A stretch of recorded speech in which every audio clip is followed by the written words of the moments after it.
आप में से कितने लोग भगवान से प्रेम करते हैं?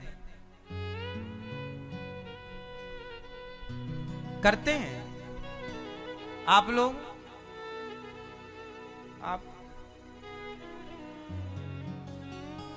आप लोग भगवान से प्रेम करते हैं ना?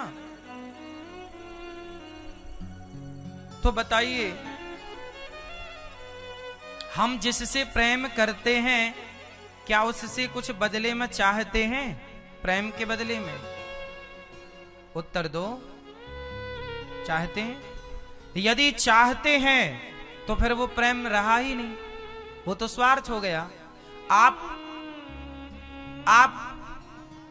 अपनी पत्नी से प्रेम करते तो हैं पर बदले में कुछ चाहते हैं, पति से प्रेम करते तो हैं पर बदले में कुछ चाहते हैं। तो जहां चाह होती है, इच्छा होती है, वो स्वार्थ होता है। यदि मां भी अपने बेटे से कुछ चाहती है तो उस मां का भी स्वार्थ है। प्रेम तो कुछ चाहता नहीं, प्रेम जो होता है ना वो कुछ चाहता नहीं।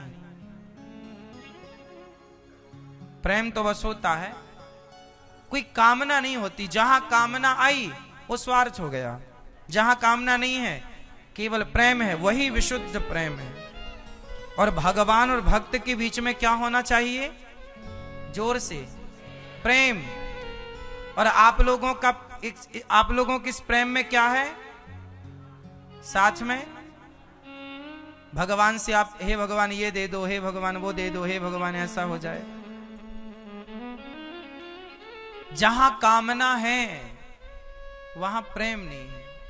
जहां प्रेम होगा, दोनों एक साथ नहीं हो सकते। जैसे अंधकार और प्रकाश, ये दोनों एक साथ नहीं हो सकते। यदि अंधकार होगा तो प्रकाश नहीं होगा, और प्रकाश होगा, दोनों एक साथ नहीं हो सकते।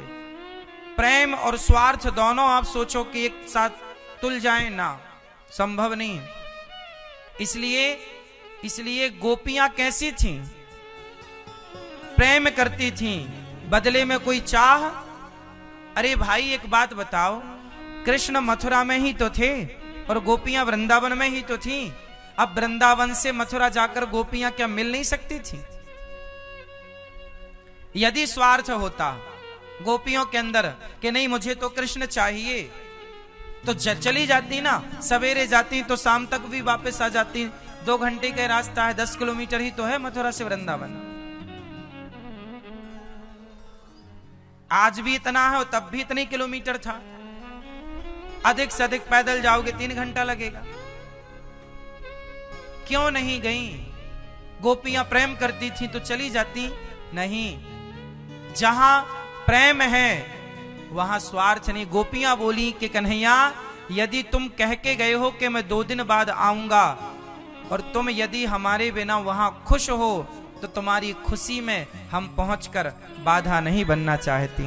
देखो जरा, ये त्याग है कि यदि हमारे बिना आप खुश हैं तो खुश रहिए, हम पहुंचकर आपको जरा भी कष्ट नहीं देंगे।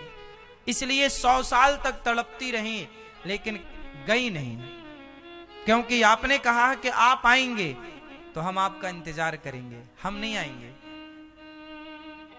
ये क्या था? ये प्रेम है।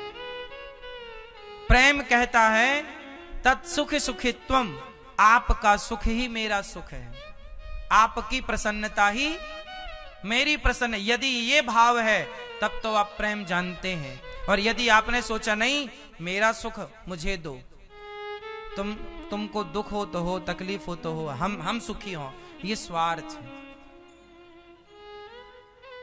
प्रेम सुख देता है, सुख लेने की कामना नहीं है। ये गोपियां हैं, प्रेम करके बता रही हैं कि प्रेम ऐसे करना चाहिए। अब आप कहोगे महाराज जी तो भगवान से क्या हम कुछ मांगे ना? तो किससे मांगे? भगवान से क्या मांगोगे? क्या छोटा सा बच्चा मां से मांगता है कि मां दूध पिलाओ?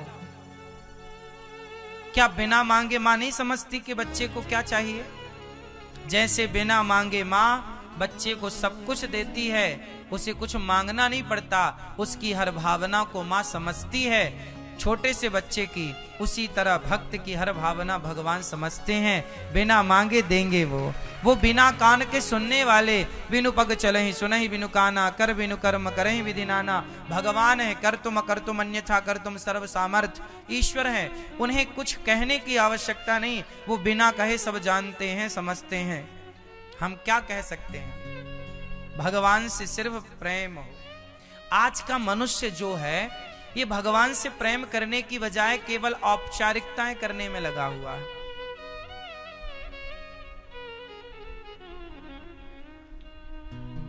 अब कुछ लोग होते हैं, मंदिर जाते हैं, सिक्का लेती है मैया, सिक्का और निशाना लगा के खूब जोर से भगवान जी की तरफ दे मारा, ले। एक मैया ने गौरी गोपाल भगवान को एक जमाया सिक्का, एक मैया ने मेरे ही मुंह में मार दिया। वो तो अच्छा आंख में नहीं लगा, नहीं आंख टै हो जाती। और वो मार मुर के जय महाराज चली गई। उसको लगा हमारी पूजा भक्ति सब हो गई, मिल गए भगवान। इस मूर्खता को यदि आप भक्ति समझते हैं तो फिर ऐसी तुम्हारी 50 पीढ़ी गुजर चुकी है। यदि आप इस मूर्खता को भक्ति मानते हैं तो ऐसे तो मर गए कितने। सनातन धर्म में मूर्खता नहीं थी, रियलिटी थी। श्रद्धा होना अच्छा है, पर श्रद्धा के नाम में मूर्खता करना गलत है।